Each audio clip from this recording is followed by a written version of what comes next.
La nuit dernière, alors que je m'apprêtais à m'endormir, un murmure étrange s'est échappé du miroir de ma chambre. J'ai d'abord cru que c'était mon imagination, mais le son persistait, comme un chuchotement sinistre qui semblait m'inviter à m'approcher. Mon cœur battait la chamade, mais une force inexplicable m'a poussé à me lever et à m'avancer vers le miroir. Ce que j'y ai vu m'a glacé le sang, mon reflet ne répétait pas mes mouvements, il semblait plutôt m'observer avec une curiosité malsaine. En scrutant attentivement, j'ai remarqué que mon reflet souriait légèrement, un rictus inquiétant que je n'avais pas sur le visage.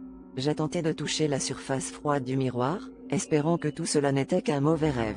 Mais au lieu de rencontrer du verre, ma main a traversé la surface comme si elle était faite d'eau. J'ai retiré ma main en sursaut, la peur me paralysant sur place. Le reflet a alors levé une main en signe de revoir, avant de s'effacer doucement dans l'obscurité du miroir. Ce matin, en me réveillant, j'ai découvert que mon reflet avait complètement disparu. Mon cœur s'est serré d'angoisse. Sans mon reflet, j'avais l'impression d'avoir perdu une partie de moi-même, comme si le miroir avait volé une partie de mon âme.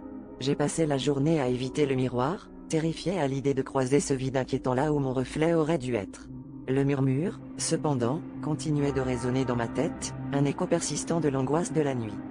La nuit suivante, j'ai pris la décision de tendre un drap sur le miroir, espérant ainsi le priver de son pouvoir maléfique.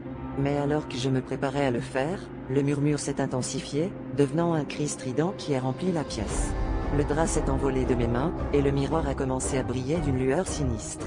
Avant que je ne puisse réagir, une silhouette fantomatique a émergé du miroir, me faisant face avec le même sourire inquiétant que mon reflet la veille.